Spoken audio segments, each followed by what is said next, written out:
میں وہابی نہ میں بابی، میں ہوں مسلم علمی کتابی، نہ میں وہابی نہ میں بابی، میں ہوں مسلم علمی کتابی۔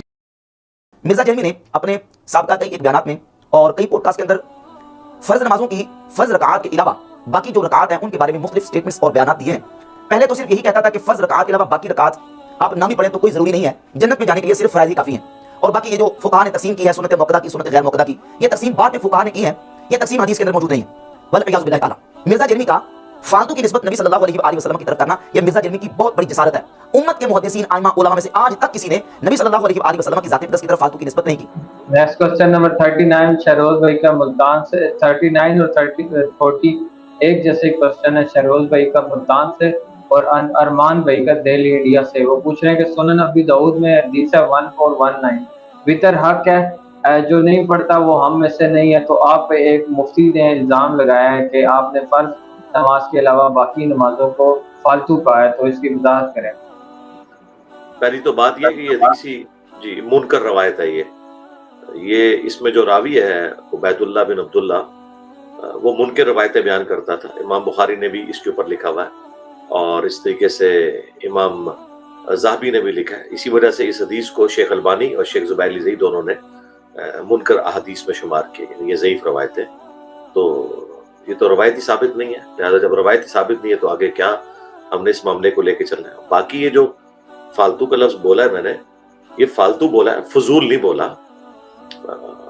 ایون فضول بھی اگر کوئی بولتا ہے اس حوالے سے کہ وہ اردو لنگوسٹک میں کن معنوں میں استعمال کر رہے ہیں، ہم بتانا چاہ رہے ہیں ہم نے کبھی نعوذ باللہ یہ بات نہیں کی ہے کہ آپ نے سنتے نہیں پڑھنی، ہم خود بھی وطر پڑھتے ہیں اور آپ تو جو ہے وہ ایک وطر کے بھی قائل ہے۔ میں تو پڑھتا ہی ہمیشہ الحمدللہ کم از کم 3 ہے یا 5 یا 7، تو میں تو وطر چھوڑتا ہی نہیں ہوں اللہ کے فضل سے۔ اس کے علاوہ بھی فجر کی سنتیں بھی، ظہر کے ساتھ جو سنتیں موقع ہیں ہم تو پورا اہتمام کرتے ہیں، لیکن ہم نے یہ بتایا تھا کہ یہ رضاکارانہ نماز ہے، اس کو آپ فرض اور واجب نہ بنائیں، خدا کے لیے اللہ سے ڈر جائیں۔ یہ فرض نماز کے علاوہ والی نماز ہے، چاہے وہ وطر ہو۔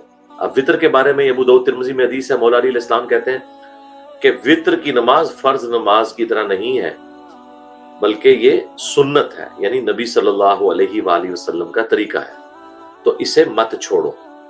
یہ انہوں نے نہیں کہا کہ یہ فرض ہے، یعنی وہ ترغیب کے طور پہ کہہ رہے ہیں کہ نبی علیہ السلام نے اس کا اہتمام کیا، تو وہ تو ضرور کریں، لیکن اگر کوئی چھوڑتا ہے وہ گناہ گار نہیں ہوگا۔ گناہ جو ہے وہ اسی کیٹیگری میں آئیں گی چیزیں جو فرض کا تارک ہے۔ تو چونکہ وطر کی نماز بھی سنت ہے اور اس طریقے سے 12 سنت موقدہ بھی سنت ہے، اور یہ سنت یعنی نبی صلی اللہ علیہ وآلہ وسلم کے طریقے کے معنی میں بات کر رہا ہوں اور فقہا کی ٹرم میں بات کر رہا ہوں، ورنہ احادیث میں تو لفظ اس کے لیے آیا نفل کا۔ اور یہ جو بات کر رہے ہیں کہ اس طرح کسی مولوی کی، تو اب مولویوں کا کام یہی ہے کہ خام خواہ کسی کے اوپر فتوے لگا کے اسے گستاخ رسول ڈکلیئر کرنا، تو یہ نماز اضافی نماز ہے۔ اس اعتبار سے فالتو ان معنوں میں نے نہیں استعمال کی ہے کہ کوئی یعنی یہ کہ یہ پڑھنا کو گناہ کا کام ہے۔ میں نے کہا تھا یہ فارغ، یعنی اگر کسی کے پاس وقت ہے تو وہ ضرور پڑھے اور اس کا اہتمام کرے۔ بلکہ ابو داؤد میں حدیث ہے کہ جس کی قیامت والے دن نیکیاں کم پڑ جائیں گی تو اللہ تعالیٰ فرمائے گا کہ میرے بندوں کی نفلی عبادت کو تولو، فرضوں کی جگہ اسے شمار کر لو۔ تو نفلی عبادات آپ کے پاس ہونی چاہیے، جس کی فرائض میں کوتاہی ہے اس کی کمپنسیشن ابو داؤد میں حدیث ہے کہ وہ نفلی عبادات سے ہوگی، لیکن بہرحال یہ ہے نفلی عبادت ہے۔ احادیث میں فرض نماز کے لیے مکتوبہ یا فرض کا لفظ آیا ہے، یعنی جو اللہ تعالیٰ کی طرف سے مقرر کی گئی ہیں، فرض کی گئی ہیں، اور نفل کے لیے جو ہے وہ نوافل یا نفل یا تطوعاً یعنی رضاکارانہ طور پر کوئی نماز کو پڑھنا۔ رضاکارانہ طور پہ کون سی پڑھی جاتی ہے؟ جو مطلب ایک اضافی نماز کے طور پر، آپ اسے فالتو نماز کہہ لیں، اضافی نماز کہہ لیں، اس اعتبار سے نہیں کہ مطلب وہ فالتو ہے کہ اس کا کوئی ثواب نہیں ملنا، مراد یہ کہ وہ فرض نہیں ہے، آپ ضرور پڑھنا چاہیں۔ اور دیکھیں ام عائشہ کی واضح حدیث ہے صحیح بخاری اور مسلم دونوں کے اندر، جو ان کی مفتیوں کی اور حنفیوں کی موت ہے، اس میں واضح الفاظ ہیں کہ نبی صلی اللہ علیہ وآلہ وسلم کے بارے میں اما عائشہ کہتی ہیں کہ نبی صلی اللہ علیہ وآلہ وسلم اپنے نوافل میں سے کسی بھی نفل کا اتنا اہتمام نہیں کرتے تھے جتنا فجر سے پہلے والی 2 رکعتوں کا. اب دیکھیں حنفیوں کے نزدیک سب سے زیادہ اہم کون سی سنت ہے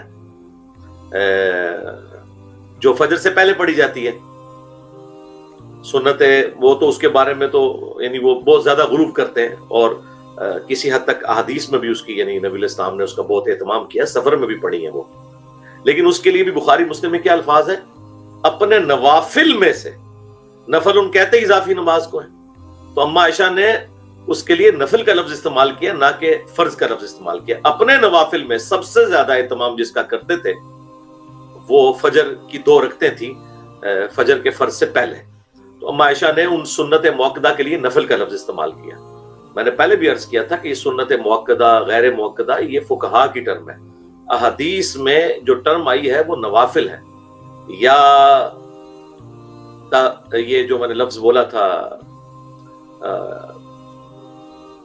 تطوعاً، ہاں تطوعاً کے الفاظ بھی آئے ہیں، یہ الفاظ بھی اور نوافل کے الفاظ بھی، یہ دونوں لفظ استعمال ہوئے ہیں. یعنی اضافی نماز، رضاکارانہ طور پر نماز جو پڑھی جاتی ہے والنٹیرلی انگلش میں آپ کہہ لیں، تو یہ واضح الفاظ موجود ہیں. مسلم شریف میں بھی حدیث موجود ہے. اما عائشہ سے کسی نے پوچھا کہ بتائیے کہ نبی علیہ السلام فرض کے علاوہ جو اضافی نماز پڑھتے تھے وہ اس کے بارے میں بتائیں. تو انہوں نے کہا کہ نبی صلی اللہ علیہ وآلہ وسلم ظہر سے پہلے 4 فرض پڑھتے تھے اور ظہر کے بعد. اچھا اس میں اما عائشہ ظہر سے پہلے کہہ رہی ہیں، ظہر کے فرضوں سے پہلے نہیں، ظہر سے پہلے. یعنی اما عائشہ بھی ظہر اسی کو مانتی تھی 4 رکعتوں کو. 4 ظہر سے پہلے، 2 ظہر کے بعد، 2 مغرب کے بعد، 2 عشاء کے بعد، 2 فجر سے پہلے 2 رکعتیں، اور سب کے لیے رکعت کا لفظ استعمال ہوا ہے. اور یہ اسی طرح ایک مولوی نے ایک نیا چوہا چھوڑا کہ جی وہ ترمذی کے اندر الفاظ موجود ہیں کہ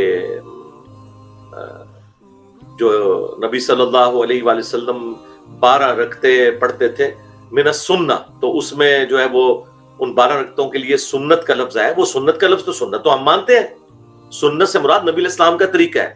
جو آپ کی ٹرم ہے نا سنت موقدہ غیر موقدہ، یہ ان معنوں میں سنت نہیں آئی ہے. یہ اسی طریقے سے جس طرح تراویح سے آپ نے وی بنا لیا ہے 20، اس طرح نہیں ہوتا.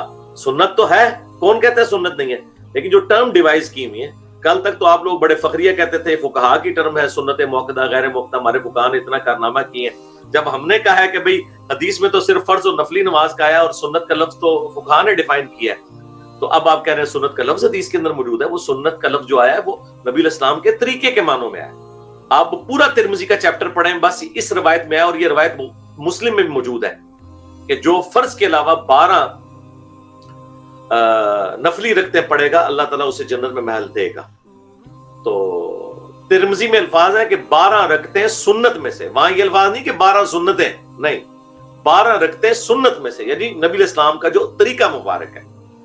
اس کے بعد پورے چیپٹر میں آپ دیکھیں وہ ساری نفلی نمازوں کا ذکر ہے، ان میں سب میں رکعتوں کا لفظ ہے، کسی میں آپ کو سنت کا لفظ ہی ملے گا، کیونکہ نبی علیہ السلام کے طریقے کے معنوں میں یہ چیز استعمال ہوئی ہے. ورنہ مجھ سے پھکا لے لیں، اسی چیپٹر میں آگے ترمذی میں موجود ہے، ابن ماجہ میں، کہ جو ظہر سے پہلے 4 رکعتیں پڑھے اور ظہر کے بعد 4، اللہ تعالیٰ جہنم کی آگ اس پہ حرام کر دے گا. تو اس میں تو 4 رکعتیں کا ذکر موجود ہے پہلے اور بعد، اور یہ تو مانتے ہی نہیں ہے. یہ پہلی 4 کو موقدہ مانتے ہیں اور بعد والی 4 میں سے 2 کو موقدہ اور 2 کو غیر موقدہ مانتے ہیں، 2 کو نفل کہتے ہیں. جبکہ حدیث میں تو کیٹاگوریکل آیا ہے، پہلے 4 اور بعد میں 4، وہاں تو تفریق ہی نہیں ہے. تو آخری بات جو ان کے لیے علمی موت ہے، جو میں نے سٹارٹ میں کی تھی کہ بخاری مسلم دونوں میں الفاظ ہیں. اما عائشہ کہتی ہیں کہ نبی علیہ السلام اپنے نوافل میں سے، یہ لفظ ہے نفل، سنت کا لفظ نہیں آیا، اپنے نوافل میں سے سب سے زیادہ جن 2 نفلوں کا اہتمام کرتے تھے وہ نفل تھے جو فجر سے پہلے پڑھتے تھے. تو بھائی سب سے تگڑی جو آپ کی سنت موقدہ تھی اس کو اما عائشہ نفل کہہ رہی ہیں، تو باقی سنتا تو پھر شاہی کوئی نہیں رہی ہیں اس کے مقابلے میں. دیکھا، تو اللہ کے فضل سے فقہ حنفی والے جتنی بھی مرضی ترقی کر جائیں، چونکہ حدیث کا علم ان کی توفیق میں کبھی آئے گا ہی نہیں انشاءاللہ تعالی. جتنی بار حدیثوں پہ بولیں گے منہ کی کھائیں گے. چشتی رسول اللہ پارٹی اور تھانوی رسول اللہ پارٹی کا کیا لینا دینا؟ قرآن و حدیث کے ساتھ.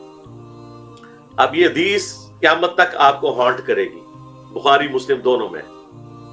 اما عائشہ کہتی ہیں نبی علیہ السلام اپنے نوافل میں سے سب سے زیادہ جس کا اہتمام کرتے تھے وہ تھے جو فجر کے 2 فرضوں سے پہلے تھے. اما عائشہ نے وہ سنتیں جن کے پیچھے آپ لوگ فرض چھوڑ دیتے ہیں حنفی, اتنے بدبخت ہو تم لوگ کہ تم بخاری مسلم کی اس حدیث کا بھی خیال نہیں کرتے کہ جب فرض کے لیے اقامت کہہ لی جائے تو اس کے بعد کوئی نماز درست نہیں ہے. تم نے اپنے عوام کو یہ سکھایا ہوا ہے کہ وہ فرض ہو رہے ہوتے ہیں, پیچھے فجر کی 2 سنتیں پڑھ رہے ہوتے ہیں. وہ فجر کی 2 سنتیں جو سب سے اہم تھی ان کو بھی میری ماں نے نفل کہہ دیا ہے, تو باقی سنتا تو شاہی کوئی نہیں اس کے مقابلے میں. تو اما عائشہ نے آپ کے ساتھ بہت کچھ کیا ہے جی. میری وہ ایک ویڈیو دیکھ لیں, اما عائشہ کے 5 عقائد, وہ سارے کے سارے ان صوفیوں کے خلاف ہیں. وہ ویڈیو بھی آپ دیکھ لیں. یہاں پہ بھی اما عائشہ نے آپ کا پورا ڈھکوسلا کھول دیا جو آپ نے یہ دعویٰ کیا ہوا. تو میرا خیال ہے اتنی خوراک کافی ہے, کیونکہ مجھے وہ ایک کیفیت طاری ہو گئی تھی تو میں نے بیان کر دیا. جی نیکسٹ.